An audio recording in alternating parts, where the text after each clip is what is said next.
அன்பிற்கினிய மாணவர்களே, எண்ணிய முடிதல் வேண்டும், நல்லவே எண்ணல் வேண்டும், திண்ணிய நெஞ்சம் வேண்டும், தெளிந்த நல்லறிவு வேண்டும், பண்ணிய பாவமெல்லாம் பரிதி முன் பணிய போல நன்னிய நின்முன் இங்கு நசித்திடல் வேண்டும் அண்ணாய் என்று கூறி இந்த மாபெரும் தமிழ் கனவு விழாவிற்கு விருந்தினர்கள் கலந்து கொண்ட அத்துணை சிறப்பு விருந்தினர்களையும் கௌரவிக்கும் தருணம் இது.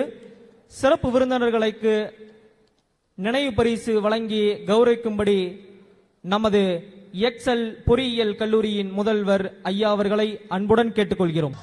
எக்ஸல் பொறியியல் கல்லூரியின் முதல்வர் மதிப்பிற்குரிய மொம்மனராஜா ஐயா அவர்களை சிறப்பு விருந்தினருக்கு பொன்னாடை பொருத்தி நினைவு பரிசு வழங்குமாறு தாழ்மையுடன் ஐயா அவர்களை உரை ஆற்றிட நமது நாமக்கல் மாவட்ட வருவாய் கோட்டாட்சியர் அலுவலர் மதிப்பிற்குரிய லெனின் ஐயா அவர்களை நோக்க உரையாற்ற அன்புடன் ஒரு மாணவனாக என்னுடைய கனவை, நான் பொருளாதாரம் படித்த மாணவன், அதிகமா படிக்கல, ஒரு பட்டதாரி, அவ்வளவுதான், பொருளாதார பட்டதாரி. அது எதுலன்னா பொருளாதாரம். ஐயா சோமவல்லியப்ப அவர்களை எங்களை எழுத்துக்கள்ல படிச்சிருக்கிற, அவருடைய ஏடுகளை படிச்சிருக்க, அவருடைய புத்தகங்கள்ல. ஏன்னா அப்பெல்லாம் ஆங்கிலம் தான் பல கல்லூரிகள் இருக்கும், தமிழ் வழியில எழுதுவோம். ஆனா அதுக்கு யாரு காரணம்னா ஐயா சோமவல்லியப்ப அவர்கள் எழுதிய அந்த எழுத்துக்களை வச்சுதான் எக்கனாமிக்ஸுக்கு தமிழ் எழுதுவோம்.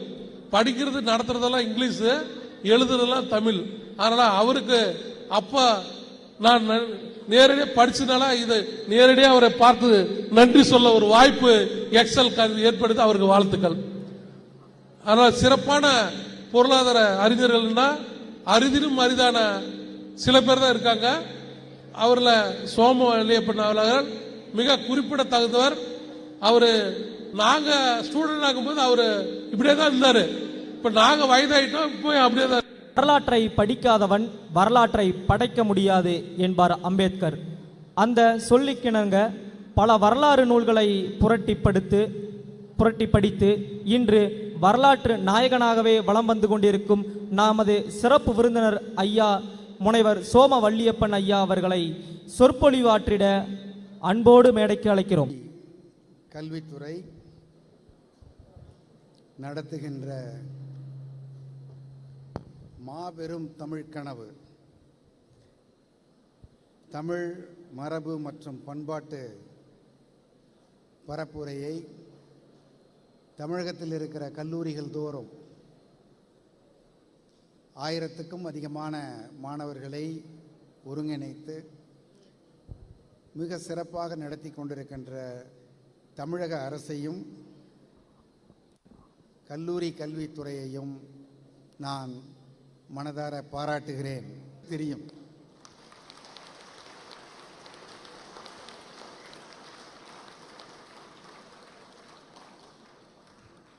எனக்கு முன்னால் மிக சிறப்பாக,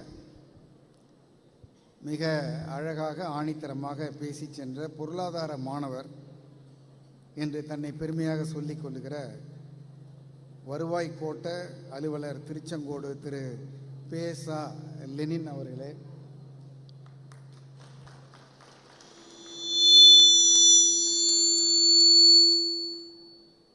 வருவாய் கோட்ட அலுவலர்னா அதுக்கு ஒரு இசை வாசிப்பாங்க போல் இருக்கு. இந்த நிகழ்ச்சியை அரசு சார்பாக ஒருங்கிணைத்துக் கொண்டிருக்கின்ற முனைவர் சு மாதவி, முதல்வர் நாமக்கல் கவிஞர் ராமலிங்கம் அரசு மகளிர் கல்லூரி நாமக்கல் அவர். உங்களுக்கெல்லாம் இல்லை 2 வேலை கவனிக்கணும், கைத்தட்டணும். ஒரு அரசு கல்லூரியிலேருந்து முதல்வர் நாமக்கல்லேருந்து வந்திருக்காங்க உங்கள் குமாரபாளையத்துக்கு. நீங்கள் இவ்வளோதான் வரவேற்பீங்களா?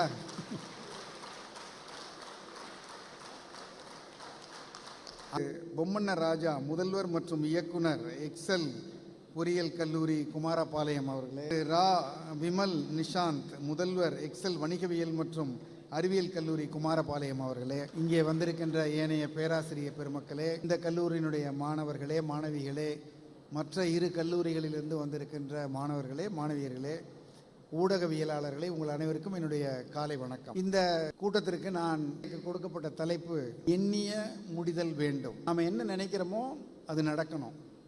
நம்ம எல்லாருக்கும் நினைப்பு இருக்கு, ஆசை இருக்கு, விருப்பங்கள் இருக்கு, இலக்கு, லட்சியம், ஆங்கிலத்தில் கோல் போல தான் நம்ம சொல்கிறோம். அது இருக்கவங்கெல்லாம் கை தூக்குங்க. உங்களுக்கு ஏதாவது ஒரு விருப்பம் இருக்கு, விருப்பம் ஏதாவது ஒன்று வாழ்க்கையில் விருப்பம் இருப்பவர்கள் கை தூக்குங்கன்னு சொன்னேன்.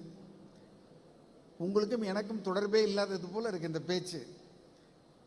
நீங்களே ஏதோ ஒரு சாட்சிக்காக வந்திருக்கிறீர்கள், இந்த நிகழ்ச்சி நடந்ததுன்னு கையெழுத்து போட்டு போகிறதுக்காக வந்திருக்கிற அலுவலர்கள் மாதிரி இருக்கீங்க. நீங்கள் உங்களுக்காகத்தான் பேசுவதற்கு தயாரித்திருக்கிறோம். இந்த பேச்சு நான் சொல்லுகிறேன், நான் பல இதை சொல்ல வேண்டிய கட்டாயத்துக்கு வந்துட்டேன். நான் 95 புத்தகங்கள் எழுதியிருக்கிறேன்.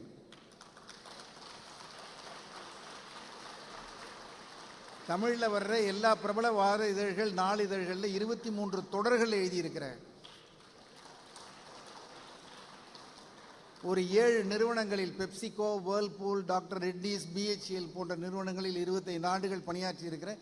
நிறைய பேரை வேலைக்கு எடுத்திருக்கேன். இதே எக்ஸல் கல்லூரிக்கு நான் 10-12 ஆண்டுகளுக்கு முன்னால் ஒரு ஃப்ரெஷர்ஸ் டேக்கு வந்திருக்கேன். உங்களுடைய சேர்மன் இருந்தாங்க. அப்போ உங்களுக்கு ஒரு அரிய வாய்ப்பு, ஒரு பெரிய அரங்கத்தை கொடுத்து அங்கே எல்லாரையும் அமர வச்சு உங்களுக்கு உணவு ஏதாவது கொடுத்து வகுப்புகள் இல்லாமல் கவனியுங்கள் என்று சொல்லுகிறார்கள். நாங்கள் வாழ்க்கையை பார்த்துருக்கோம், நிறைய மாணவர்களை பார்த்துருக்கோம், வேலைக்கு எடுத்திருக்கோம், கெட்டுப்போனவங்களை பார்த்துருக்கோம். அந்த அனுபவத்திலேருந்து உங்களுக்கு சிலவற்றை சொல்வதற்கு ஏற்பாடு செய்திருக்கிறார்கள். அதனால் இந்த வாய்ப்பை நீங்கள் பயன்படுத்திக்கிங்க. இந்த பேச்சு உங்கள் வாழ்க்கையை முழுக்க உங்களை துரத்தும். உங்களுக்கு நினைவு வரும், எப்பயாவது கவனிச்சிங்கன்னா நினைவு வரும். அப்படிப்பட்ட ஒரு ஏற்பாடு.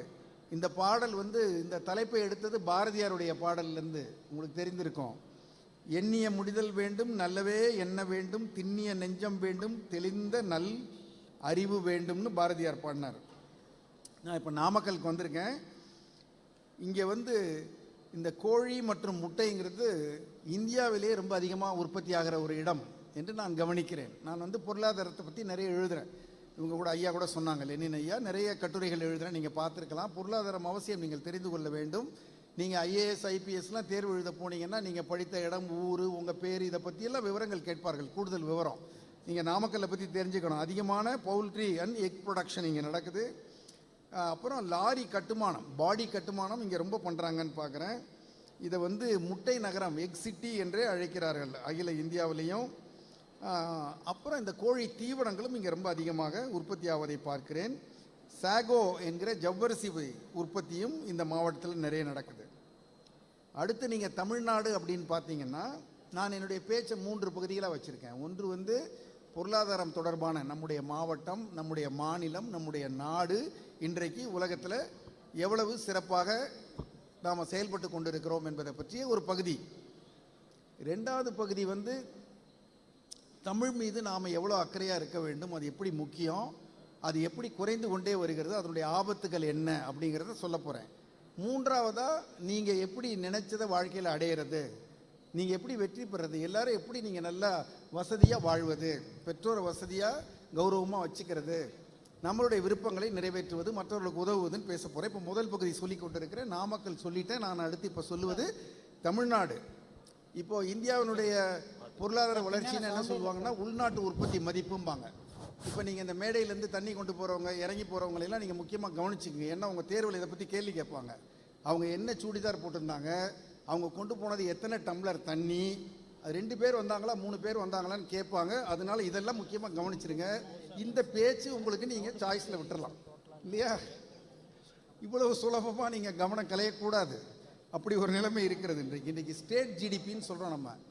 இந்தியா உள்நாட்டு உற்பத்தி மதிப்பு அப்படின்னு சொன்னால் இந்தியாவில் இருக்கிற எல்லோரும் செய்கிற உற்பத்தி, அது தவிர சேவைகளினுடைய மதிப்பு, 2 சேர்ந்தா ஜிடிபின்னு சொல்கிறாங்க. அந்த ஜிடிபி நம்ம 7.8% உலகத்திலேயே பெரிய பொருளாதாரங்களில் மிக வேகமாக வளருகிற பொருளாதாரமாக இந்தியா இருக்கிறது என்று சொன்னால் இந்தியர்கள் கைத்தட்டுவார்கள். பல வெளிநாட்டவர்கள் இங்கே வந்திருக்கிறாங்கன்னு நினைக்கிறேன் நான். ஆக இது மாதிரி இருக்கிறதுல தமிழ்நாட்டினுடைய மாநிலங்களுடைய பொருளாதார வளர்ச்சியை, உற்பத்தி என்ன சொல்லுவாங்க, ஸ்டேட் ஜிடிபிம்பாங்க. இப்போ நம்ம இந்தியா 7.8% என்பது விழுக்காடு என்பது சராசரி. ஆனால் தமிழ்நாடு சராசரியை விட கூடுதல்னு நினைக்கிறவங்க கை தூக்குங்க. சராசரியை விட இந்தியா தமிழ்நாடு கூடுதலாக உற்பத்தி செய்கிறாங்கன்னு ஒரு 2 பேர் கை தூக்கியிருக்காங்க. மிச்ச பேர் ஆமாம். 11.9%. நம்ம வந்து தமிழ்நாடு 11.9%. ஜிடிபி வளர்ச்சி 10, கிட்டத்தட்ட 10, 9க்கு மேலே. உற்பத்தி துறையில் மட்டும் நம்ம 11.9 விழுக்காடு உற்பத்தி துறை மேனுஃபேக்சரிங் மட்டும் பண்ணுறோம். எதுல எல்லாம் நம்ம வந்து முதல் ரேங்க்ல இருக்கோம், ரேங்க்னா முதல் இடத்தில் இருக்கிறோம் இந்தியாவில்னா ஆடைகள், ஆயத்த ஆடைகள் தயார் செய்வது, தோல் பொருட்கள், லெதர் ப்ராடக்ட்ஸில் தமிழ்நாடு தான் முதல் ரேங்க் இந்தியாவில் இருக்கிற எல்லா மாநிலங்களிலும். 2வது இடத்துல இருக்கிறது நம்முடைய ஜவுளித்துறை, டெக்ஸ்டைல்ஸ். அப்புறம் எந்திரங்கள் உற்பத்தி, மெஷின்ஸு. அது தவிர நம்ம அதிகமாக ஏற்றுமதி செய்வது தமிழ்நாடு. நிறைய நாம தகவல் தொழில்நுட்ப சாஃப்ட்வேர் எக்ஸ்போர்ட் பண்ணுறோம், இன்னும் பல பொருட்களை பண்ணுறோம். சிறு குறு தொழில் நிறுவனங்கள்னு அப்பப்போ நீங்கள் தொலைக்காட்சியில் பார்ப்பீங்க, சில பேர் வந்து பேசுவாங்க, அதற்கு இன்னும் நீங்கள் நிறைய ஆதரவு கொடுக்கணும், அதுக்கு உதவி செய்யணும், அரசெல்லாம் சொல்லுவாங்க. அதை வந்து இங்கிலீஷில் சொன்னால் என்ன சொல்லுவாங்க, ஸ்மால் அண்ட் மீடியம் என்டர்பிரைசஸ். அதை சொல்கிறது எம்எஸ்எம்இன்னு சொல்லுவாங்க. இந்தியாவிலேயே அதிகமான சிறு குறு தொழில் நிறுவனங்கள் இருப்பது தமிழ்நாட்டில் முதல் இடம் நாம தான். பெரிய பெரிய ஃபேக்ட்ரிகள் இல்லை, சின்ன சின்ன தொழில்கள் இருப்பதும் தமிழ்நாட்டில் தான். அதே மாதிரி வாழைப்பழம் உற்பத்தி, தேங்காய் உற்பத்தி, சுகர் கேன்னா நம்ம கரும்பு உற்பத்தி, காட்டன், இது எல்லாத்துலேயும் நம்ம முதலிடம். தமிழ்நாடு தான் இந்தியாவிலேயே முதலிடம். முட்டை உற்பத்தியில் நாமக்கல் மட்டும்தான் சிரமப்படுறீங்க, தமிழ்நாடு 2வது இடம் தான் இந்தியாவில். இப்போது தமிழ்நாடு பார்த்தோம், நாமக்கல் பார்த்தோம். இப்போ இந்தியா எப்படி இருக்குன்னா, உலகத்தில் இருக்கிற மொத்த நாடுகளுடைய எண்ணிக்கை தெரிஞ்சவங்க கை தூக்குங்க. இதை ஒரு 30 பேர் இருக்கிற வகுப்பு மாதிரி நடத்த வேண்டியதாக இருக்குது இப்போது. ஏன்னா பல பேர் கை தூக்கவே இல்லை எதுக்குமே. இது எப்படின்னா, உலகத்தில் இருக்க 196 நாடுகளில் இந்தியா 4வது பெரிய பொருளாதாரம். நமக்கு முன்னாடி 3 நாடு தான் இருக்குது, அமெரிக்கா, சீனா, ஜெர்மனி. ஜெர்மனி தொட்டுவிடும் தூரம்தான்.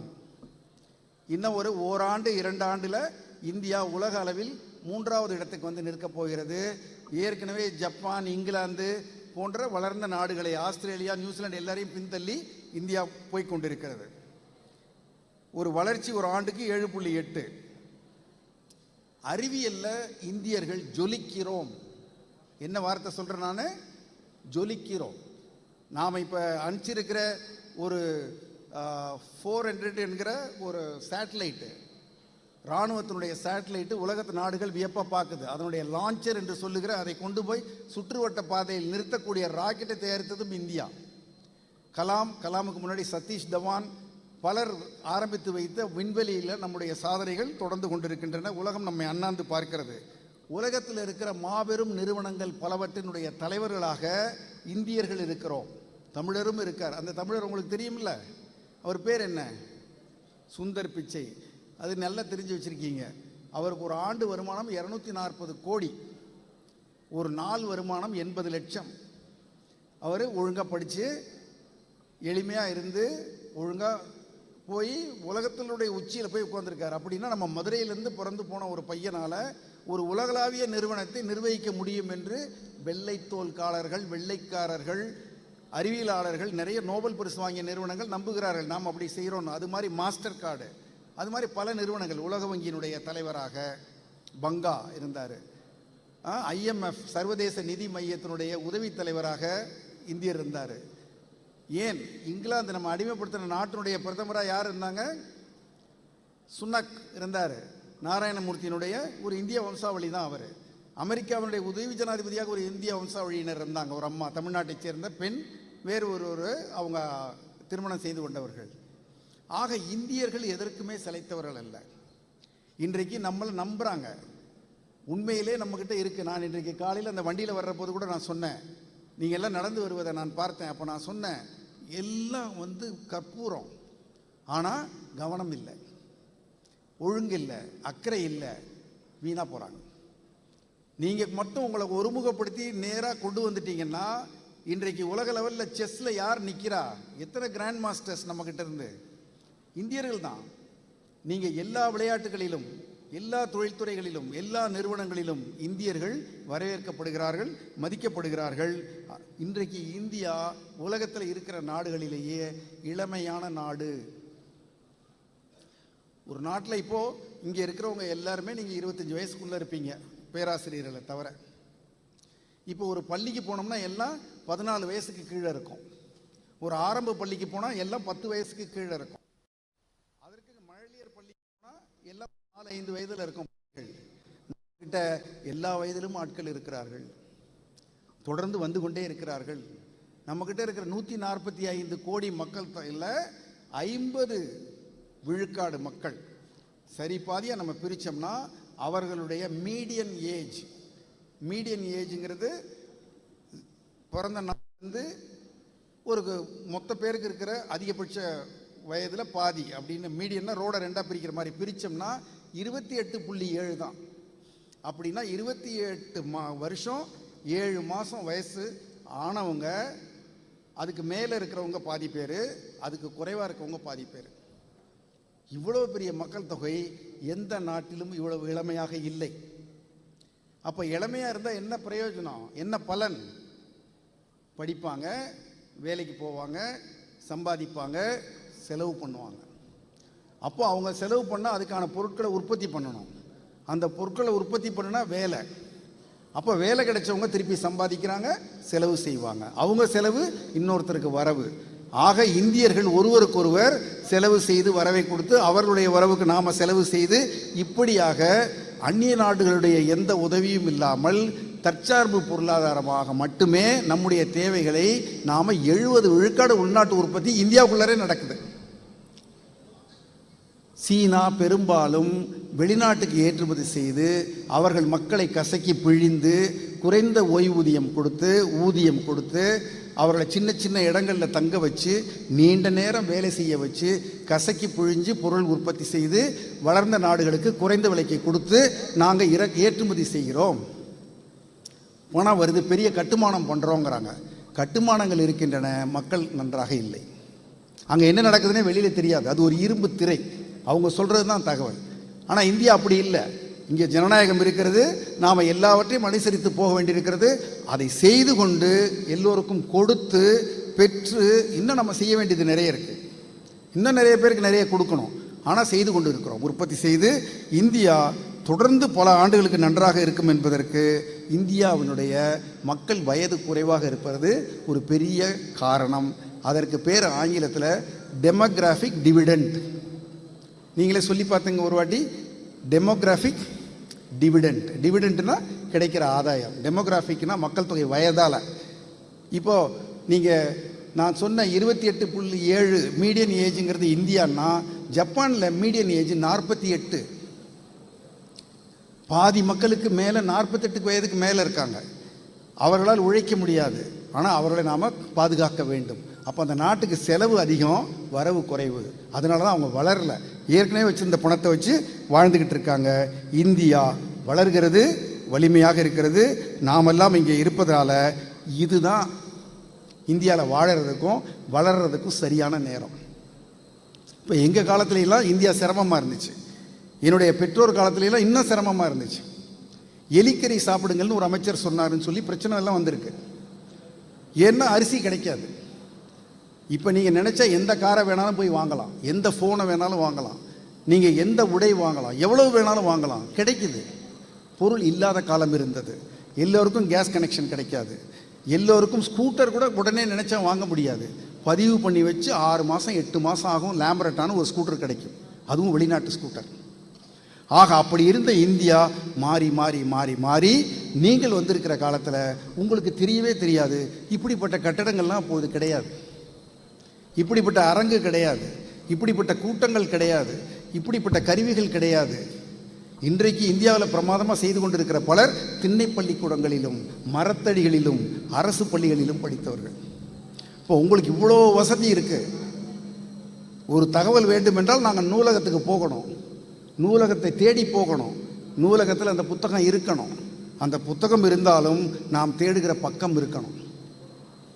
ஒரு புத்திசாலி எடுத்துக்கொண்டு போயிருப்பார். ஏன்னா அப்போது நகல் எடுக்கிற ஃபோட்டோ காப்பி கிடையாது. அப்போது ஃபோனில் டிஜிட்டலில் நீங்கள் பார்க்க முடியாது. அதையெல்லாம் தாண்டி அப்படியெல்லாம் செய்து இன்றைக்கு ஒரு நல்ல இந்தியாவை உருவாக்கி வைத்திருக்கிறார்கள் நம்முடைய முன்னோர். விழித்து கொண்டிருக்கிற ஒருத்தர் கைத்தட்டிட்டார். கேமரா எடுக்கிறவர் கைத்தட்டுறார். நீங்கள் கைத்தட்டினாலாவது வேறு யாராவது விழித்துக் கொள்வார்கள். இந்த அரங்கத்தில் தூங்கலாம், வாழ்க்கையில் தூங்கிடாதீங்க. இந்த தகவல் எல்லாம் தெரியாமல் நமக்கு நான் பார்த்தேன் அன்றைக்கு ஒரு ரயில்வே நிலையத்தில் நின்று கொண்டிருந்தேன். ஒரு 3 வயது பையன் நாற்காலியில் போய் சாஞ்சு உட்காந்துக்கிட்டு இருக்கான். அவன் கையில் அவங்க அம்மா ஃபோனை கொடுத்துட்டாங்க. அவன் இப்படி பண்ணிக்கிட்டு இருக்கான். கட்ட விரல் தான். அடுத்தடுத்த படம் அவனுக்கே போர் அடிக்குது. அந்த படம் ஒரு வீடியோவை அவனே 2 வினாடிக்கு மேலே பார்க்கல. அவன் என்ன செய்திகளை தெரிஞ்சு கொள்ள போகிறான்? யாரோ ஒருத்தர் இப்படி தர்பூஸ் தின்னுக்கிட்டு கையாட்டுறதை பார்க்க போகிறான். இதை பார்த்து வாழ்க்கையில் அவன் என்ன ஆக போகிறான்? அவர் பணம் சம்பாதிப்பார், இவனுக்கு என்ன பிரயோஜனம்? தான் என்ன ஆக போகிறோம் என்று தெரியாமலே யாரோ கொட்டுகிற குப்பைகளை எல்லாம் தலையில் வாங்கி கொண்டு நேரம் போய்விட்டது, கண் வலிக்கிறது, தூக்கம் வருகிறது, நேரம் இல்லை என்று சொல்லி கொண்டிருந்தால், மாணவர்களே, இந்தியர்களே, தமிழர்களே, நாமக்கல்காரர்களே, எக்ஸல் இன்ஜினியரிங் உட்கார்ந்திருக்கிற மாணவர்களே, என்ன ஆவோம் என்று யோசித்து பாருங்கள். ஆக இது நல்ல ஆடுகளம், நல்ல நேரம். எவ்வளவு நீங்கள் செய்ய முடியுமோ அவ்வளோ செய்துக்கணும். நிலத்தை உழுதாச்சு, உரம் போட்டாச்சு, எல்லாம் இருக்குது. விளைவிச்சு எடுத்துகிட்டு போகிறது உங்கள் பொறுப்பு என்று சொல்லுகிறோம். இப்போது இந்தியாவை ஓரளவுக்கு நான் சொல்லிட்டேன். 3வது பகுதி நான் சொல்ல போகிறது உங்களுக்கான குறிப்பான 2வது பகுதி. குறிப்பான பகுதி என்ன? எண்ணிய முடிதல் வேண்டும். இப்போ நிறைய பேர் முயற்சி செய்யாததுக்கு என்ன காரணம் அப்படின்னா, பல பேரை நான் பார்த்துருக்கேன், மாணவர்களை பார்த்துருக்கேன், பல ஊழியர்களை பார்த்துருக்கேன். அவர்களுக்கு பயம், தயக்கம் 2 இருக்குது. என்ன இருக்குது? பயம் இருக்குது, தயக்கம் இருக்குது. இப்போது நான் இந்த கேள்வி நேரத்தும் போது கீழே இறங்கி பேசுகிறேன்னு சொல்லியிருக்கேன் அவர்கிட்ட. நான் ஏன் கீழே பேசுகிறேன்? நீங்கள் சோமவள்ளி எப்பன்னு ஒரு யூடியூப் சேனல் இருக்குது, அதில் போய் பாருங்கள். நான் நெய்வேலியில் பேசின ஒரு கூட்டத்தினுடைய வீடியோ இருக்கும், சமீபத்து வீடியோ. மாணவர்கள் கிட்ட போய் கூப்பிட்டா கூட பேச மாட்டேங்கிறாங்க. கிட்ட போய் நின்று அந்த கேள்வியை நீ சொல்லு அப்படின்னா என்ன இப்படி திரும்பிக்கிறான், தலையை குனிஞ்சிக்கிறான். இங்கேருந்து கேள்வி கேட்டால் இங்கே பதில் சொல்ல பயப்படுவார்கள் என்று கீழே போய் கேள்வி கேட்குற பொழுது கூட, அப்போ உங்களுக்கு என்ன பயம்? அப்போ என்ன பயம்னா, எனக்கு சரியாக பதில் தெரியாது, நான் அந்த பதிலை சொன்னால் சிரிச்சிருவாங்க. சிரிக்கட்டும், சிரித்தா என்ன தப்பு? அவன் சிரித்தா நம்ம வாழ்க்கை முடிஞ்சு போச்சா? அவன் ரொம்ப தெரிஞ்சவனா? அவன் ரொம்ப தெரிஞ்சவனாலே இருந்தாலும் நான் சுமாரா? எனக்கு இந்த ஒரு கேள்விக்கு பதில் தெரியலனா ஒன்றுமே தெரியாதுன்னு அர்த்தமா என்றெல்லாம் நாம் யோசித்தா பயப்படவே மாட்டோம்.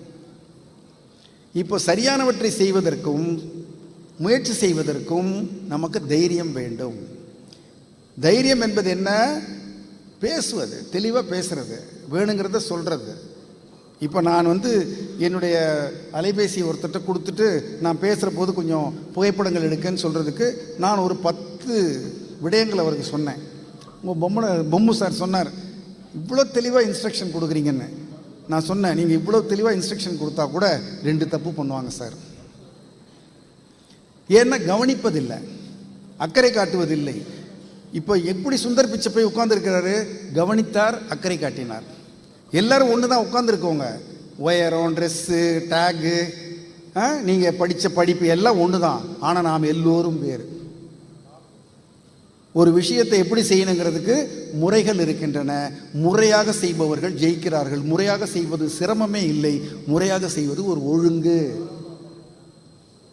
அந்த ஒழுங்கை நாம் செய்ய வேண்டும் என்பது. இப்போ அந்த தோல்விகளுக்கே பயப்படாதீங்கன்னு நான் சொல்கிறேன் இல்லையா? எதையும் முயற்சி பண்ணுறதுக்கு பயப்படாதீங்கன்னு நான் சொல்கிறேன். இப்போ அது மேடையில் பேசுகிறதா இருக்கட்டும், கேள்விகள் கேட்பதாக இருக்கட்டும், கேள்விக்கு பதில் சொல்வதாக இருக்கட்டும், ஒரு புது விடயத்தை முயற்சி பண்ணி பார்க்குறதா இருக்கட்டும், ஒரு தொழில் ஆரம்பிக்கிறதா இருக்கட்டும், எது வேண்டுமானாலும் தோல்விகளுக்கு ஏன் அஞ்சக்கூடாது என்றால், தோல்விகளை தவிர்க்கவே முடியாது. தோல்வி என்பது இயல்பாக வரும். முதலெல்லாம் அரிசியில் கல் கிடக்கும், சாப்பிடையில் டக்குன்னு பல்ல கடிச்சிட்டு எடுப்போம். இப்போ எல்லாம் எந்திரங்கள் வந்துருச்சு, அதை எடுத்துருது. அரிசினா கல் கிடக்கும்பாங்க. கடிச்சிட்டு நம்ம சொன்னோம்னா அரிசினா கல் கிடக்கும், மண்ணில் தானே வருது அப்படிம்பாங்க. இந்த வாழ்க்கையில் தோல்விகள் வரும். நான் தோற்று இருக்கிறேன். என் மேடையில் யாரையாவது ஒரு முறை கூட நான் வாழ்க்கையில் தோற்றது இல்லைன்னு சொல்ல சொல்லுங்கள், இல்லை முன்வரிசையில் சொல்ல சொல்லுங்கள். எல்லாரும் பண்ணுவாங்க. முதலெல்லாம் போய் ஊட்டியில் ஃபோட்டோ எடுப்போம். அப்போது ஒரு ஃபிலிம் போடுறது தான் இருக்கும். ஃபோட்டோலாம் எடுத்துகிட்டு ஊருக்கு திறந்து பார்த்தா அந்த ஃபிலிம் எக்ஸ்போஸ் ஆகிடுச்சும்பாங்க. முழுக்க வெள்ளையாக இருக்கும். கொஞ்சோண்டு ஒளி உள்ளே போயிட்டால் கூட அது ஃபோட்டோவே எடுக்காது. அதுக்கப்புறம் அதை மாற்றவே முடியாது. அது எங்கள் காலம். உங்கள் காலம் டிஜிட்டல், எடுத்துக்கிட்டே இருக்கலாம். இப்போ நீங்கள் தோல்விக்கு பயப்படக்கூடாது. முன்ன எப்போதையும் விட நீங்கள் தோல்விக்கு பயப்படக்கூடாது. நான் ஒரு பெரிய வெற்றியாளரை சொல்கிறேன். அவர் பேர் உங்களுக்கு தெரிஞ்சிருக்காது, கண்டிப்பாக உங்களுக்கு தெரிஞ்சிருக்காது, நீங்கள் கவனிச்சே இருக்க மாட்டீங்க. அவர் பேர் சச்சின் டெண்டுல்கர். தெரியுமா? தெரிஞ்சவங்க கை தூக்குங்க. கைத்தட்ட கூட ரெடியாக இருக்கீங்க. ஓகே, சச்சின் டெண்டுல்கர் பரவாயில்ல. இந்த சச்சின் டெண்டுல்கர் என்ன தெரியுங்களா பண்ணியிருக்கிறாரு? அவரை பாராட்டணும்னா, டெஸ்ட் மேட்ச்சில் இது வரைக்கும் அவர் 15,921 ஓட்டம், ஒரு நாள் பந்தயங்களில் 18,426 ஓட்டம், அப்புறம் டெஸ்ட் மேட்ச்சில் மட்டும் அவர் அடித்த சதம் செஞ்சுரி வந்து 51, ஒரு நாள் பந்தயங்களில் 49. இது தவிர வரைக்கும் இன்னும் பல புகழ் இருக்கு. சச்சின் பெரிய ஆள் தானே. அவர் ஆடின மொத்த பந்தயங்கள் வந்து டெஸ்ட் மேட்ச் மட்டும் 200, ஒன் டே இன்டர்நேஷ்னல் 463. இவ்வளவு பண்ணியிருக்காருல்ல. இதுதான் நமக்கு தெரியும்.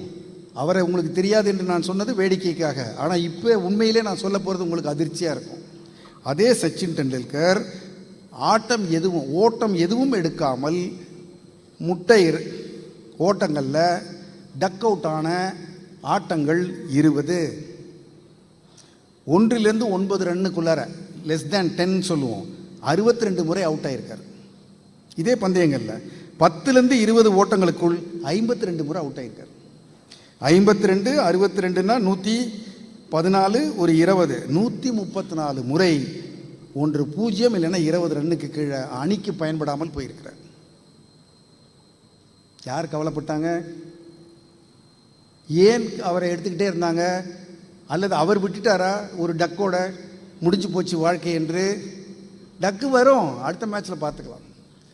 எடுக்கலையா வேற எங்கேயாவது போய் விளையாண்டு நிரூபித்து விட்டு திரும்பி ஒன்று எடுத்துக்கொள்வார்கள். நீ தோல்விகளுக்கு பயந்தால் நீ காணாமல் போய்விடுவாய். தோற்பது இயல்பு, தோற்பது நடக்கும். நெக்ஸ்ட் அடுத்து என்ன செய்கிறோம் என்பது தான். நீ 4 முறை நீ ஏறி அவமானப்பட்டால் தான் நல்ல பேச்சாளனாவ. பேச தெரியாமல் முழிக்கணும், பேர் தெரியாமல் இருக்கணும், வேர்க்கணும், விறுவிறுக்கணும், தப்பு பண்ணணும், 4 பேர் கேலி பண்ணணும். அப்போ உள்ளுக்குள்ளேருந்து ஒன்று கிளம்பும், செய்கிறேன்டா, நானும் பண்ணுறேன்டா, சிரிக்கிறீங்களா என்று வரும். இல்லாவிட்டால் அந்த வேகம் வரவே வராது. வெற்றிகளுக்கும் தோல்விகளுக்கும் இடையே தான் முதல்ல பார்க்குறது தோல்வி, தள்ளி இருக்கிறது வெற்றி. வெற்றிக்கும் தோல்விக்கும் இடையே தான் வாழ்க்கைக்கான வெற்றி பாடங்கள் கொட்டி கிடக்கின்றன. நீங்கள் வெற்றியோட திரும்பி வந்துட்டீங்கன்னா, கரைக்கு போய் அலை அடிக்குதுன்னு வந்துட்டா மீன் எப்படி கிடைக்கும்? அலை அடிக்கும் தான், போ உள்ளே போ. 4 பேரிடம் பேச்சு வாங்கு, திட்டு வாங்கு, அசிங்கப்படு, கவலைப்படு, முயற்சி எடு, பிறகு வர வெற்றி என்பதுதான் நான் சொல்லுகிற எண்ணிய முடிதல் வேண்டும்ல முதல் பகுதி. இன்றைக்கு இந்த உலகம் ரொம்ப வேறுபாடான உலகம், நிறைய வெரைட்டி. இப்போது இங்கே நான் கேட்ட ஒவ்வொரு முதல்வரும் எத்தனை கோர்ஸ் இருக்குன்னா அவங்க சொல்கிற கோர்ஸுகளே 10, 20, 30 இருக்குது. இப்போ ஒரு மாணவன் திகைச்சு போயிடுவான், எந்த கோர்ஸ் எடுக்கிறதுன்னு தெரியாது. அவ்வளோ ஸ்பெஷலைசேஷன்ஸு, அவ்வளோ வேறுபாடுகள் இருக்கிறது. படிப்பிலே அவ்வளோ இருக்குது, புத்தகங்கள்னால் அவ்வளோ இருக்குது, வேலை செய்வதற்கு எவ்வளோ இருக்குது. அப்போயெல்லாம் முதல்ல கல்லூரிக்கு போகலாம், இல்லைன்னா மருத்துவமனைக்கு போகலாம், இல்லைன்னா ஓட்டுநராக போகலாம், ரயில்வேக்கு போகலாம், அரசுக்கு போகலாம், வேறு வேலை வாய்ப்பே கிடையாது. இப்போது புடவை கட்டி விடுவது ஒரு வேலை, மேக்கப் போடுறது ஒரு வேலை, மெனு சொல்கிறது ஒரு வேலை, ஈவெண்ட் மேனேஜ், நிறைய வாய்ப்புகள் இருக்கிறது. உங்களுக்கு எல்லாம் செய்ய முடியும், நிறைய வாய்ப்பு இருக்குது. அதே சமயத்தில் செலவு செய்யவும் நிறைய வாய்ப்பு இருக்குது. உங்கள் நேரத்தை, உங்கள் பணத்தை எதில் வேணாலும் செலவாகலாம். நான் முதல்ல சொன்ன மாதிரி இப்படி ஃபோனை தள்ளியே நேரம் போயிடுது, முகநூலுக்கு போனால் நேரம் போயிடுது, யூடியூப் பார்த்தா நேரம் போயிடுது, பேசிக்கிட்டு இருந்தால் நேரம். ஆக வாய்ப்புகள் நிறைய இருக்கிறது இந்த உலகத்தில். உங்களுக்கு செலவுகளும் நிறைய இருக்கிறது. அது நிறைய கவன திருப்பிகள்னு இருக்குது. கவன திருப்பிகளுக்கு ஆங்கிலத்தில் என்ன சொல்லலாம்? டிஸ்ட்ராக்ஷன்ஸ். நிறைய டிஸ்ட்ராக்ஷன்ஸ். இப்போ நான் சொன்னேன்ல, 2 பேர் தண்ணி எடுத்துகிட்டு போனாங்க. இந்த தண்ணி கொடுக்கறதுங்கிறது நான் கூட உங்களை வேடிக்கையாக சொன்னேன், ரொம்ப முக்கியமான விஷயம், கவனிச்சுக்கங்கப்பான்னு. இது இல்லை, இப்போ டொம்முன்னு அங்கேருந்து ஒரு ஒயர் விழுந்ததுன்னா அவ்வளோ பேரும் எட்டி பார்ப்பீங்க, ரொம்ப அவசியமாக அதை பார்த்தே ஆகணுங்கிற மாதிரி. இது உங்கள் வாழ்க்கையில் என்ன பண்ண போகிறீங்க? இதை வச்சு ஒன்றும் கிடையாது. ஆனால் உங்களுடைய உள்மனது எது நடந்தாலும் பாருங்குது. அதைத்தான் நான் சொன்னேன், கவனத்தை திருப்புது, நெருக்கி பிடிச்சி குதிரையை ஓட்டணும். வெற்றியாளர்கள் இன்றைக்கி உலகத்தில் எல்லா இடத்துலையும் உட்கார்ந்துருக்காங்கன்னா அவங்களுக்கும் இந்த மாதிரி எல்லாம் இருந்தது. இது எல்லாத்தையும் கட்டுப்படுத்தி மனதை ஒன்று மேலே வச்சாங்க, ஒன்றின் மேலே வைத்தார்கள். அதனால் நீங்கள் ஒரு குறிப்பிட்ட விஷயத்தை எடுத்துக்கிட்டு, இப்போது வந்தே பாரத் ட்ரெயின் ஒன்று விட்டுருக்காங்க புதுசாக. நான் சொல்கிற ஆரம்ப இடம் கடைசி இடம் தவறாக இருக்கலாம், பட் எடுத்துக்காட்டுக்காக அதை அப்படி புரிஞ்சுங்க. இப்போ சென்னையிலேருந்து ராமேஸ்வரத்துக்கு ரயில் போகுது. அந்த ரயில் எப்படி போகுது? லிமிட்டெட் ஸ்டாப்பிங்ஸ், குறைந்த 1 2 3 கூட சில பஸ்ஸெல்லாம் நீங்கள் பார்த்துருப்பீங்க. லிமிட்டெட் ஸ்டேஜ் ஸ்டாப்பிங்னு சொல்லுவாங்க. சில இடத்துல நிற்கும், எல்லா இடத்துலையும் நிற்காது. விழுப்புரம் நிற்கும், விழுப்புரம் விட்டால் திருச்சி நிற்கும், திருச்சி நிற்கால் மதுரை நிற்கும், மதுரை விட்டால் ராமேஸ்வரம். இப்போ நீங்கள் பேசஞ்சர் ட்ரெயின் பாருங்கள், போகிற இடம்லாம் நின்றோம். கிளம்புனா தான் உண்டு. எந்த ரயில் போனாலும் அதுக்கு முன்னுரிமை கொடுத்துருவாங்க. இவரை போட்டுருவாங்க இங்கே கூட்ஸ் வண்டி, இன்னும் அதை விட மோசம். நீங்கள் வாழ்க்கையில் வந்தே பாரத்தாக இருக்க போகிறீங்களா, நீங்கள் கூட்ஸ் வண்டியாக இருக்க போகிறீங்களா, நீங்கள் பேசஞ்சர் வண்டியாக இருக்க போகிறீங்களா? எனக்கு தெரியும் பெரும்பாலானவர்கள் அவங்களே விட்டால் பேசஞ்சர் வண்டி தான். கிடைக்கிற ஃப்ரெண்ட்ஸோடு சுற்றிக்கிட்டு, பார்க்குற சினிமாவை பார்த்துக்கிட்டு, அப்பா அம்மாட்ட சண்டை போட்டு காசு வாங்கி செலவழிச்சிட்டு, இந்த உலகத்தை திட்டிட்டு அப்படியே வீணாக போகிறாங்க. சில பேர் அப்படி கிடையாது. கல்லூரி படிக்கிறதுலேருந்தே கவனமாக இருக்காங்க. என்ன செய்யணும்னு வந்தேன் அதுதான் செய்வேன், வேறு எதுவும் என்னை டிஸ்ட்ராக்ட் பண்ண முடியாது. அப்போ என்ன நடக்கும்? கேலி பண்ணுவாங்க. இந்த கூட இருக்கவங்க சும்மா விட மாட்டாங்க. நீ மட்டும் உருப்பிட்டுருவியோ, நீ மட்டும் படிச்சிருவியோ, நீ ரொம்ப புத்திசாலியோ, ரொம்ப உஷாராக இருப்பதே ஒரு புகாராக சொல்லுவாங்க. அடே எல்லாம் தான்டா உஷாராக இருக்கணும், நீ உஷாராக இல்லாததுக்கா என்ன ஏன்டா கெடுக்கிற என்று கேட்கிற துணிவு வேண்டும். என்ன சொல்கிறேன் நான்? டீன் தரிகடன்னு ஒரு புத்தகம் எழுதியிருக்கேன். டீன் தரிகடன்னா டீனேஜில் எப்படிலாம் நம்ம தரிகட்டு போக ஆபத்துகள் இருக்கிறது. எனக்காகடா ஒரே ஒரு வாட்டிடா, தீபாவளிக்குடா, நியூ இயருக்குடா ஒரே ஒரு சிப்புடா. எப்படி ஆரம்பிக்கும்? இப்படித்தான் ஆரம்பிக்கும். பின்னாடி நீங்கள் செவத்தில் பார்த்துருப்பீங்க, குடிப்பழக்கத்திலேருந்து விடுபட வேண்டுமா, எங்களை அணுகுங்கள். விடுபடவே முடியாது, அது பிடிச்சிக்கும். அது இல்லாமல் இருக்க முடியாது. வேலை முக்கியமாக தெரியாது, சம்பாத்தியம் முக்கியமாக தெரியாது, பெண்டாட்டி பிள்ளைகள் முக்கியமாக தெரியாது, கௌரவம் தெரியாது, ஒன்றும் தெரியாது.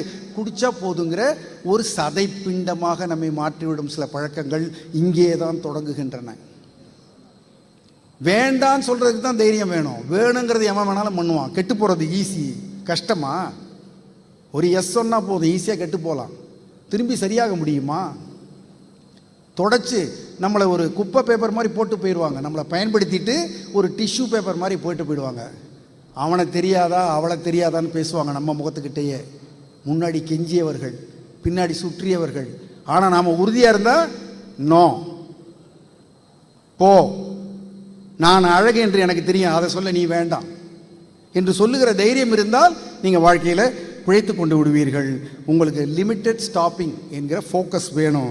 வாழ்க்கைங்கிறது எப்படி இந்த ரயில் ஒரு தண்டவாளத்தில் ஓடுறதுனால ஒழுங்காக போய் சேருது. ரயிலை தண்டவாளத்துலேருந்து இறக்கினா போச்சு. தண்டவாளம் என்பது உங்களுடைய கவனமாக இருக்க வேண்டும். நீங்கள் வாழ்க்கையில் ரொம்ப ஃபோக்கஸாக இருக்கணும். இப்போ நான் பணியாற்றிய பெப்சிகோ நிறுவனத்தில் சொல்லுவாங்க, எங்களுக்கெல்லாம் இதெல்லாம் சில விழுமியங்களாகவே சொல்லுவாங்க. அதில் ஒரு விழுமியம் வந்து ஃபோக்கஸ். ஃபோக்கஸ் என்பது கவனக்குவிப்பு. இந்த கவனக்குவிப்புக்கு என்ன தெரியுமா அவங்க கொடுக்குற விளக்கம்? Laser beam focus.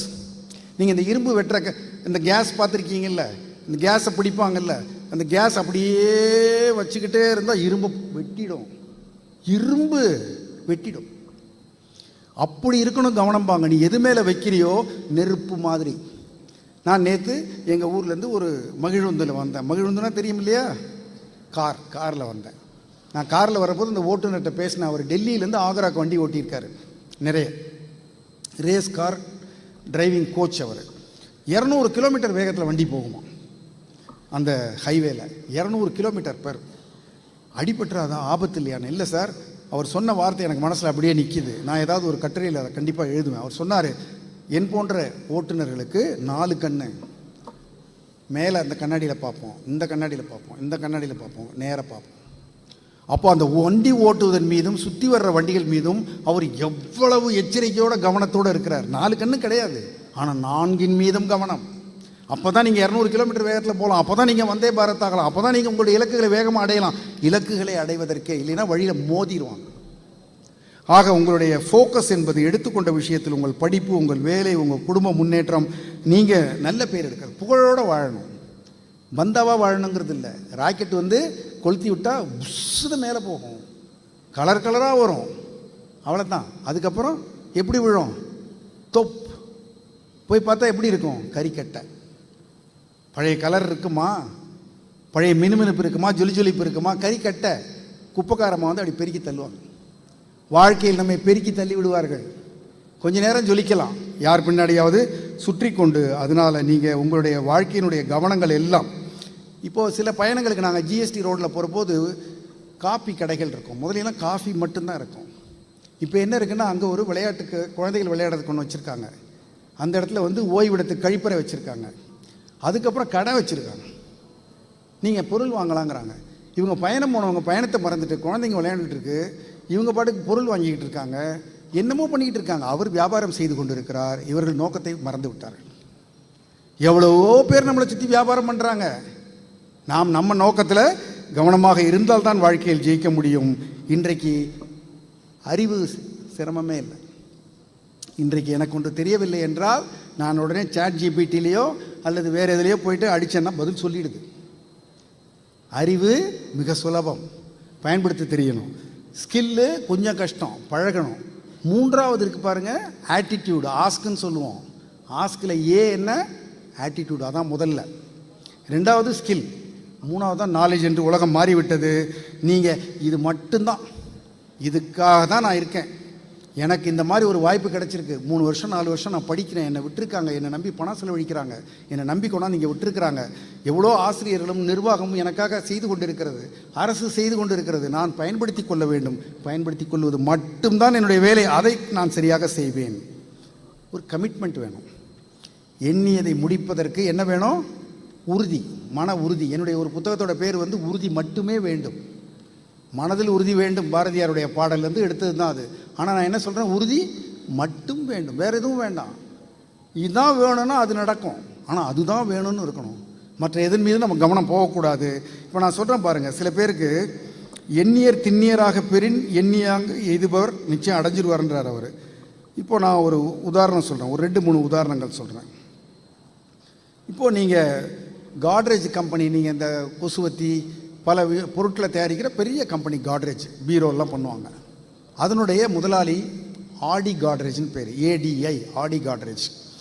அவர் பல ஆண்டுகளுக்கு முன்னாடி, நான் சொல்கிறது ஒரு 20-30 ஆண்டுகளுக்கு முன்னாடி அவருடைய ஒரு அனுபவத்தை பகிர்ந்து கொண்டார். அவர் வந்து அவர் கீழே வேலை பார்த்தவர் பகிர்ந்துக்கிறார் இந்த அனுபவத்தை. லண்டன் போயிருக்கார் அவர். அங்கே பல நிறுவனங்களோடு பேசுவதற்கு அவர் நேரம் கேட்டிருக்கார், அப்பாயின்மெண்ட் கேட்டிருக்கார், கொடுத்துருக்காங்க அவருக்கு. இப்போ கூட நிறைய பேர் ஃபோன் தான் பார்த்துக்கிட்டு இருக்கீங்க. எனக்கு இங்கேருந்து உயரத்துலேருந்து பார்த்தா தெரியுது. ஃபோன் பார்த்து கொண்டிருக்கிற மகா மக்களே, பின்னால் இந்த வீடியோவையாவது பாருங்கள். உங்களுக்கு எப்பயாவது நேரம் கிடைக்கிற போது இந்த பதிவு உங்களுக்கு நேரலையில் போயிட்டுருக்கு, நீங்கள் பார்க்கலாம். ஆடி காட்ரேஜ் என்ன பண்ணியிருக்கிறாரு, அவருடைய கூட எல்லாம் நிற்கிறாங்க. இன்றைக்கு என்ன நமக்கு வேலைன்றாங்க, ஹோட்டல்லேருந்து வெளியில் வந்துட்டாங்க. ஐயா 10 மணிக்கு நாம் இந்த ப்ரௌன் அண்ட் கம்பெனியை சந்திக்கிறோம். சரி, 10:25க்கு நம்ம இன்னொரு கம்பெனி பக்கத்து தெருவில் இருக்குது, அங்கே சந்திக்கிறோம். எத்தனை மணிக்கு? 10:25க்கு. அப்போ 10க்கு ஆரம்பித்து 10:25 அவ்வளோ திட்டமிடுறாங்க. அது மாதிரி ஒரு 4 இன்றைக்கு பண்ணி மதிய உணவுக்குள்ளே நம்ம 4 பேரை பார்த்துட்றோம். ரொம்ப நல்லது. முதல் நிறுவனத்துக்கு இவங்க போகிறாங்க, வேலை முடியுது. 3 நிறுவனங்கள் முடிச்சிட்டாங்க, 4ஆவது முடிக்கணும். அவர்கள் காரில் ஏற போகிறாங்க. அப்போ சொல்கிறாங்க, திடீரென்று இங்கே ஒரு பிரச்சனை வந்துருச்சு, இந்த இடத்துல வண்டி போக்குவரத்தெல்லாம் நிறுத்திட்டாங்க. அப்போ நமக்கு நேரம் கொடுத்துருக்காங்களே, நம்மளும் அந்த இடத்துக்கு போகணுமே, லண்டன் வரைக்கும் வந்திருக்கமே, அந்த கூட்டத்தை நாம் தவிர்த்து விட வேண்டாம் என்று அவர் நினைக்கிறாரு. அப்போ அவங்க சொல்கிறாங்க, எப்படி போகலாம், அது எவ்வளோ தூரம்னு கேட்குறாரு. அது இங்கேருந்து இப்படி இந்த குறுக்கால போனால் ஒரு 200 மீட்டரியா, இன்னும் எவ்வளோ நேரம் இருக்குது? 7 நிமிஷம் இருக்குது. இப்படி பார்த்தார் அவங்கள. என்ன நினைக்கிறாருன்னு தெரியலையே, போக வழி இல்லை, 2 ரோடு சுற்றி போகணும். இவர் என்ன பார்க்குறாருன்னு அவர் என்ன தெரியுங்களா கேட்டார், ஓடலாமா? என்ன கேட்டார்? ஓடலாமா? என்ன சார் சொல்கிறீங்கன்னு. நடந்தால் போய் சேர முடியாது, ஓடுவோம். அடுத்த கூட்டத்தை நேரத்தில் போய் அட்டன் பண்ணுவதற்கு ஆடி காட்ரேஜுங்கிற இந்தியாவினுடைய முதல் 20-30 பணக்காரர்களில் ஒருவர். அந்த ஒரு வியாபாரம் இல்லாவிட்டால் ஒன்றும் ஆகிவிடாது. ஆனால் அவர் எடுத்துக்கொண்டதை முடிப்பதற்கு அவர் காட்டுகிற கமிட்மெண்ட்டு, ஓடியாவது போவேன், அப்படியாவது முழித்துக் கொள்ளுங்கள் என்று சத்தமாக பேசுகிறேன். எதுக்கு இப்போ சத்தமாக சொன்னேன்? இப்படி சத்தமாக சொன்னால் சில பேர் முழிச்சுக்குவாங்க. ஓடலாம் என்றார். அவர் மட்டும் இல்லை, TK பாகவதர் தெரியும், அவர் ரேடியோவில் அவருக்கு பேச, திருச்சி வானொலியில் அவருக்கு ஒரு வாய்ப்பு கொடுத்துருக்காங்க. அவர் திருச்சி வானொலிக்கு வரணும், ரயில்வே கேட் போட்டாங்க. அவருடைய கார் இங்கே நிற்கிது, ரயில்வே கேட் இருக்குது, அங்கே அவர் போய் நேரடியாக பேசணும். இன்னும் 5 நிமிடங்கள் இருக்குது, போய் சேருவதற்கு தாமதமாகிவிடும். பெரிய புகழ்பெற்றவர் அவர், சூப்பர் ஸ்டார்னு சொல்லுவாங்க அவர். இப்போ இருக்கிற மாதிரி அப்போ அவர் சூப்பர் ஸ்டார். அவர் பார்த்தாரு, நான் இந்த ரயில்வே பாலத்துக்குள்ளே குனிஞ்சு அந்த சைடு வந்துடுறேன், யாராவது ஒருத்தர் என்னை சைக்கிளில் கொண்டே விட முடியுமா? அந்த சூப்பர் ஸ்டார் சைக்கிளில் பின்னாடி உட்காந்து கொண்டு ரேடியோ ஸ்டேஷனுக்கு போனார். கை தட்டலாமா? அப்போ ஓட தயங்குவதில்லை, வண்டியில் வர தயங்குவதில்லை. இது மாதிரி பல உதாரணங்கள் இருக்கிறது. விகேடி பாலன் ஒருத்தர் மதுரா டிராவல்ஸ்னு வச்சுருந்தார். அவர் வீட்டை விட்டு ஓடி வந்துட்டார், பிழைக்க வழி இல்லை. சென்னையில் அவர் போய் எங்கே படுத்தாலும் அவரை விரட்டுறாங்க போலீஸ். அவர் ரயில்வே ஸ்டேஷனில் படுக்கக்கூடாதுங்கிறாங்க. ஒரு நாள் அவங்க விரட்டிக்கிட்டே போனதில் ரொம்ப தோஞ்சு போய் ஒரு இடத்துல படுத்துட்டார். அவர் ரொம்ப நேரம் படுத்துட்டார், அஸ்தியில் தூங்கிட்டார். சின்ன பையன். காலையில் யாரோ எழுப்புறாங்க. அவர் எந்திரிச்சார். என்னன்னு கேட்குறாரு. அவருக்கு முன்னாடி ஒரு 20 பேர் நிற்கிறாங்க, பின்னாடி ஒரு 20 பேர் நிற்கிறாங்க. இவர் நடுவில் தூங்கின்னு இருக்காரு. என்னன்னு கேட்டால் அவங்க 2 ரூபா கொடுக்குறாங்க.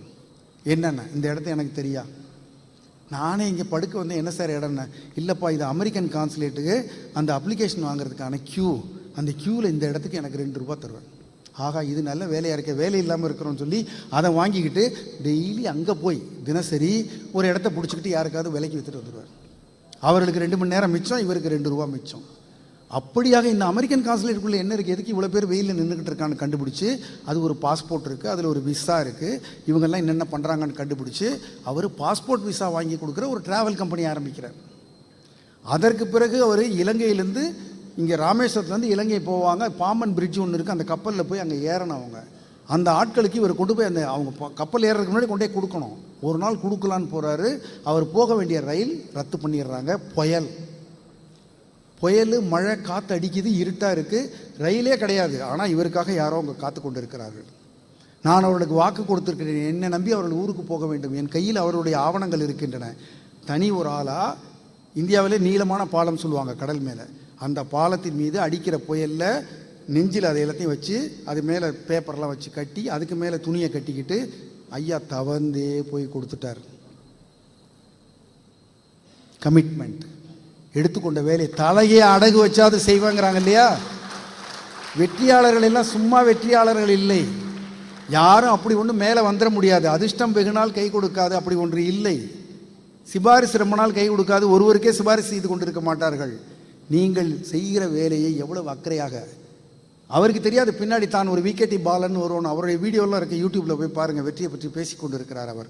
நீங்கள் எடுத்துக்கொண்ட எதன் மீதும் அக்கறையாக இருந்தால், அதை சரியாக செய்தால், இன்றைக்கு உலகத்தில் இருக்கிற வாய்ப்புகளில் நீங்கள் ரொம்ப பிரமாதமாக வரலாம். நீங்கள் ஐயின்னு ஒரு படம் விக்ரம் நடித்தார், அவரை பார்த்தா நமக்கு அடையாளமே தெரியாது. ஒரு திரைப்படம், அதற்காக எவ்வளோ உடலை வருத்தி கொண்டார். இது மாதிரி பலர் இருக்கிறார்கள். எந்த வேலையை எடுத்துக்கொண்டாலும் அந்த வேலைக்காக எதையும் செய்வேன், எதையும் விட்டுவிட மாட்டேன் என்பது எண்ணிய முடிதல் வேண்டும். 2வது பகுதி நான் முடிச்சிடுறேன். இன்னும் சில உதாரணங்கள் இருக்குது, உங்களுக்கு இதுவே புரியுது, நல்லா கவனிக்கிறீங்கன்னு நான் கவனிச்சிட்டேன். இப்போ 3வது, நான் இப்போ சொல்கிற வார்த்தை தமிழ் வார்த்தையெல்லாம் தமிழ் வார்த்தையாக இருந்தால் கைத்தட்டுங்க, வேறு வார்த்தையாக இருந்தால் விட்டுருங்க. ஆனால் இதெல்லாம் நம்ம அன்றாடம் பயன்படுத்துகிற வார்த்தைகள். சலூன், மெடிக்கல்ஸ், நான் இதெல்லாம் நம்ம சாலையில் போகிற போது அப்படியே கடத்தருவில் பாருங்கள், அந்த பலகைகளில் என்ன எழுதியிருக்கிறேன், அதை பார்த்தது மட்டும்தான் நான் இப்போ படிக்க போகிறேன். Saloon, medicals, cab, bakery, bank, petrol bunk, tailoring, gas agency, laundry, car repair, hotel, lunch, snacks, electricals, EB, road, water bottle, tiffin box, radio, TV, mileage, speed, left right, slow, fast, brake, song, movie, health, doctor, pharmacy, toll, textiles, report, book, இதெல்லாம் நம்ம பேசுகிற தமிழ் வார்த்தைகள். தமிழர்கள் தினசரி பேசி கொண்டிருக்கிற தமிழ் வார்த்தைகள். தமிழர்களே நன்றாக தமிழ் பேசுகிறோம். நாம் எல்லாரும் தமிழை வாழ வைக்கிறதுக்காக வந்திருக்கோம். நம்மளை விட்டால் தமிழ் வேறு யாரும் காப்பாற்ற மாட்டாங்க. மேடையிலேருந்து பேசுவோம், சத்தமாக பேசுவோம், ஆனால் இதெல்லாம் பயன்படுத்துவோம். நீங்கள் கடை பெயர்கள், மக்கள் வைத்திருக்கிற பெயர்கள், தமிழ் பெயர்கள் குறைவு. இப்போ நான் போயினேன் அமெரிக்காவில் ஒரு கூட்டத்துக்கு போகிறேன், பேசுகிறாங்க, யாரோ 2 வெள்ளைக்காரரோ இருக்காங்க, அதில் யாரோ ஒருத்தர் என் பேரை அழைப்புதலில் பார்த்தோன்னே என்ன செய்வார், இவர் தமிழ் ஆள். ஏன் வள்ளியப்பன்னு வேற எவனும் பேர் வைக்க மாட்டான். பகலவன், கதிரவன், வேல்விழி, கயல்விழி, இதெல்லாம் தமிழ் பேர்.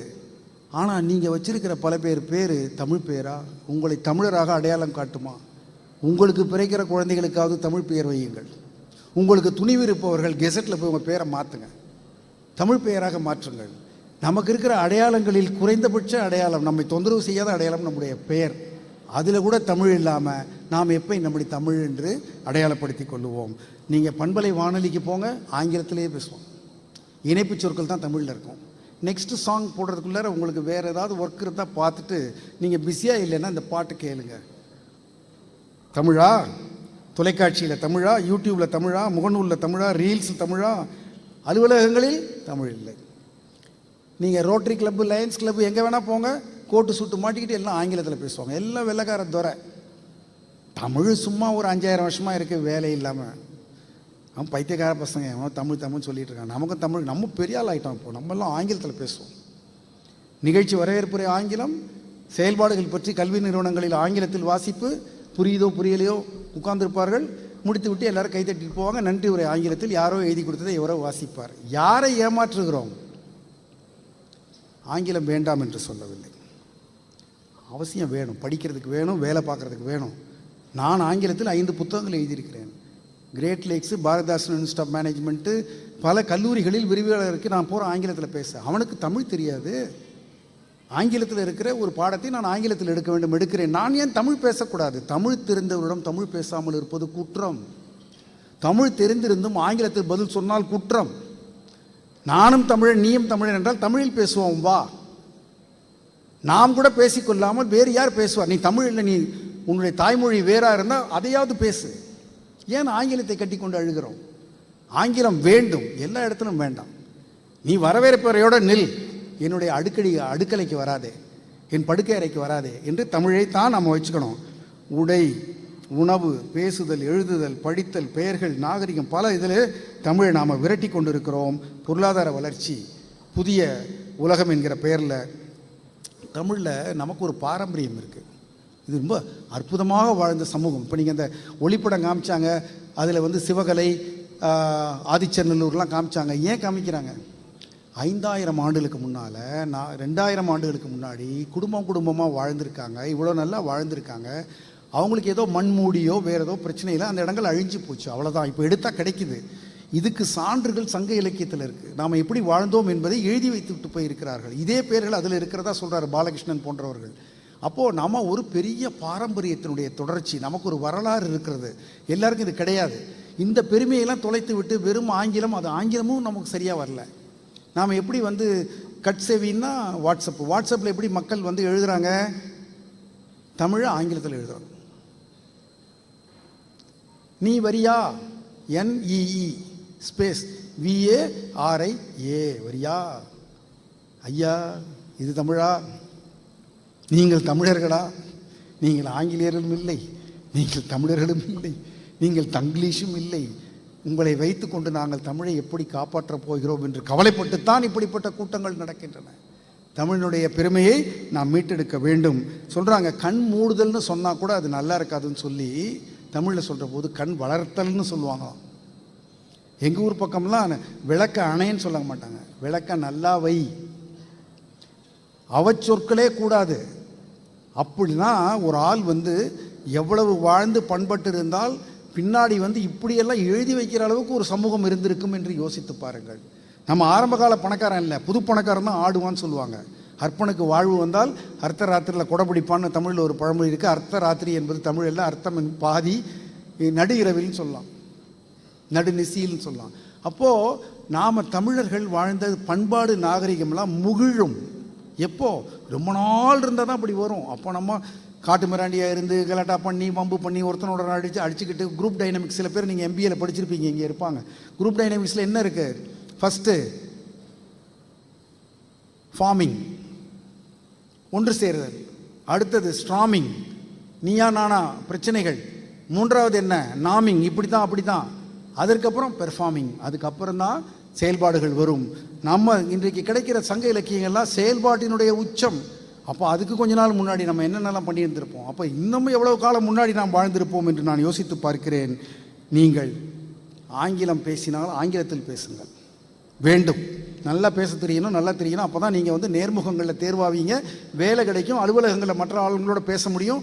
அது இல்லை, நான் மறுக்கவில்லை. தமிழை விட்டு விடாதீர்கள். 2 மொழி கற்பது ஒன்று சிரமம் இல்லை. ஆங்கிலம் மட்டுமே போதும் என்று நினைப்பது மகா ஆபத்து. அதை செய்யாதீர்கள். சட்டை போட்டு வேட்டி போட்டு ஷூ போடுற மாதிரி ரெண்டும் கலந்து பண்ணுறது, அல்லது சூட்டு போட்டு பேண்ட்டு போட்டு ஸ்லிப்பர் போட்டுக்கிற மாதிரி, இல்லை கட்ட செருப்பு போடுற மாதிரி அந்த வேலையை செய்யாதீர்கள்.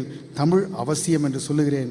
சுமேரியாவில் பேசப்பட்ட இன்றைய ஈராக், சிரியா, அங்கே சுமேரியாவில் ஒரு நாகரிகம் இருந்தது. அவர்கள் பேசிய மொழி இப்போது இல்லை. லாட்டின் அமெரிக்காவில் பேசிய மொழி இல்லை. கிரேக்கத்தில் பேசின மொழி இல்லை.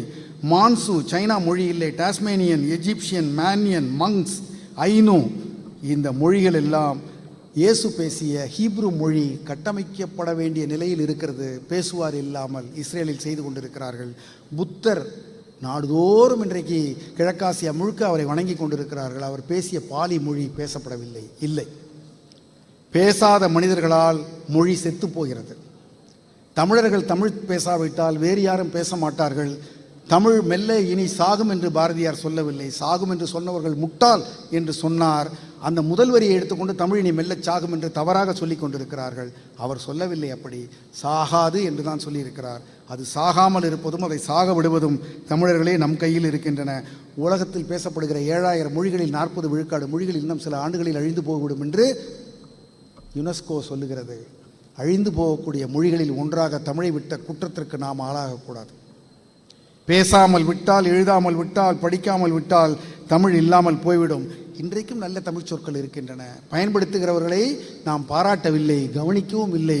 பல்பொருள் அங்காடி, பல்நோக்கு மருத்துவமனை, ஆடையகம், பாலகம், வளாகம், அங்காடி, மாண்புமிகு, மானமிகு, குடமுழுக்கு என்று வந்த சொற்கள் நின்று விட்டன. பிறகு வரவில்லை. சொற்களை உருவாக்க வேண்டும், பயன்படுத்த வேண்டும். திரும்ப திரும்ப பயன்படுத்துகிற வார்த்தைகள், சொற்கள் எளிதாக மனதில் பதிந்துவிடும். தமிழில் பாருங்கள், அவன் சொல்கிறான், ஒரு ஆள் சொல்கிறாரு, பழம் காயின்னு நம்ம வச்சுருக்கோமா. ஆங்கிலத்தில் பழத்துக்கும் காய்க்கும் வேற கிடையாது. பழுக்காதது காய்ங்கிறானா, ரைப் அன்ரைப். அடே, இதுக்கு தனி சொல் கூட கிடையாதா? கிடையாது. அந்த மாதிரி பலது சொல்கிறாங்க. ஒரு சின்ன உயிருக்கு கன்றுன்னு சொல்கிறோம், சிசுன்னு சொல்கிறோம், குழந்தைன்னு சொல்கிறோம், குட்டின்னு சொல்கிறோம், குஞ்சுன்னு சொல்கிறோம். அதே மாதிரி நீங்கள் கடலில் போகிறதுக்கு கப்பலுங்கிறோம், அதுக்கு பல பெயர்கள் இருக்கின்றன. நீங்கள் தமிழில் இருக்க சில பாடல்கள் உங்களுக்கு தெரியுமான்னு தெரியல. கம்பராமாயணத்தில் இருக்கிற பாடல்கள் சிலதெல்லாம் ஒலி நயத்தில் காட்சி தெரியும். உறங்குகின்ற கும்பகர்ண உங்கள் மாய வாழ்வெல்லாம் இறங்குகின்றதென்று கான் எழுந்திராய் எழுந்திராய் கரங்கு போல விற்பிடித்த காலதூதர் கையிலே உறங்கலாம் உறங்கலாம் இனி கிடந்து உறங்கலாம். ரா ரா ரா ரான்னு பெரிய ராவா போடுறாரு, முரசடிக்கிற மாதிரி. அப்போது நீங்கள் ஒரு மொழியில் என்னென்னமோ இந்த தமிழ் விளையாடலாம். தமிழ் போன்றது ஒரு ஆழமான, அழகான, செழுமையான மொழி உலகத்தில் இல்லை. நம்ம சொத்து, நமக்கு மட்டும் இருக்கிற சொத்து. அந்த சொத்தினுடைய அருமை தெரியாமல் அதை வீதியில் வீசிவிட்டு வேறு ஏதோ பின்னால் நம்ம ஓடிக்கொண்டு இருக்கிறோம். ஆழ நெடுந்திரை ஆழு கடந்திவர் போவாரோங்கிறது கேட்டிங்கன்னா ஓட்டுற மாதிரியே இருக்கும். அப்படியாக பல பாடல்கள். பண்பாடு, திருந்திய நாகரிகம். நம்முடைய இலக்கியங்கள் சொல்லுது, புறநானூரில் ஒரு போர்னா எப்படி இருக்கணும்னா, புண்பட்டவர்கள் முதியோர் இளையோர் மீது படைக்கலன் செலுத்தக்கூடாது. அப்போது ஒரு சண்டை போடுற எதிரி தான், ஆனால் எதிரியில் கூட வயசானவனை விட்டுரு, உடம்பு சரியில்லாதவனை விட்டுரு, குழந்தைகளை விட்டுரு என்று சொல்லுகிற ஒரு நாகரிகம். பகுத்துண்டு பல்லுயிர் ஓம்புதல் என்று சொல்லுகிறார். நம்ம வெறும் மனுஷங்களை பார்க்கல, நம்ம கூட ஆடு, மாடு, நாய், பூனை, பறவை, காகம் எல்லாவற்றையும் நேசிக்கிற, வாடிய பயிரை கண்ட போதெல்லாம் வாடினேன்னார் வள்ளலார். பயிரை கூட நம்ம பார்க்கிறோம். காக்கை குருவி எங்கள் ஜாதி, நீல் கடலும் மலையும் எங்கள் கூட்டம், நோக்கிய திசையெல்லாம் நாமின்றி வேறில்லை, நோக்க நோக்க களியாட்டம் பாரதியார். ஆக எல்லாவற்றிலும் நமக்கு இன்னும் நிறைய இருக்கிறது. ஔவையாருடைய ஒரு பாடலை சொல்லுகிறேன். உங்களுக்கு முதல் வரி மட்டும் தெரியும், நல்ல வேலை புழக்கத்தில் இருக்குது. கற்றது கைமண் அளவு. இது ஒரு பாடல். இதுக்கு முழுசாக உங்களுக்கு தெரியுமா? அடுத்த வரியெல்லாம் கல்லாதது உலகளவும்பீங்க இல்லையா? 2 வரி தெரியும். அதற்கு பிறகு 3 வரி இருக்குது. உற்ற கலைமடந்தை ஓதுகிறாள் மெத்தம் பெறும் பந்தயங்கூற வேண்டாம். கடைசி வரி தான் வாழ்க்கையின் ஞானம். எறும்பும் தன் கையால் எஞ்சான். எறும்புக்கு ஒரு கை இருக்கான், சின்ன எறும்பு தான், ஆனால் அது கையால் அது கூட 8 ஜான் தான். நீ ஒன்றும் பெரிய ஆள் இல்லைடா, யாரும் ரொம்ப உங்களை நினச்சிக்காதீங்க, அகந்தை வேண்டாம் என்பதற்கு ஔவையார் சொல்லுவார். இது மாதிரி நம்முடைய இன்னொரு பாடல் உங்களுக்கு எல்லாருக்கும் நல்லா தெரிஞ்ச பாடல் இல்லையா? தீதும் நன்றும் பிறர் தர வாரா. அதில் அவர் சொல்கிறாரு, நம்ம யாரையும் பெரிய ஆளுன்னு ரொம்ப ஒன்றும் பயப்பட வேண்டாம். சின்ன ஆள்னு யாரையும் இழக்கூடாது என்பது போன்ற பல வாழ்க்கை தத்துவங்களை மிகச் சிறப்பாக சொல்லுகிற தமிழ் பொக்கிஷங்களை ஆராயுங்கள், கண்டுபிடியுங்கள். மாணவர்களே, பிள்ளைகளே, தமிழ் நம்முடைய சொத்து. தமிழில் பேசுவதன் மூலமாக மட்டுமே நாம் அதை உயிர்ப்போடு வைத்திருக்க முடியும். நம்மை தவிர யாரும் செய்ய மாட்டார்கள். அழிய விட்டு விடாதீர்கள் என்பதை என்னுடைய கோரிக்கையாக வைத்து, நீங்கள் அனைவரும் எண்ணியதை வாழ்க்கையில் அடைய வேண்டும், நன்றாக உயர வேண்டும் என்று வாழ்த்தி விடைபெறுகிறேன். நன்றி, வணக்கம்.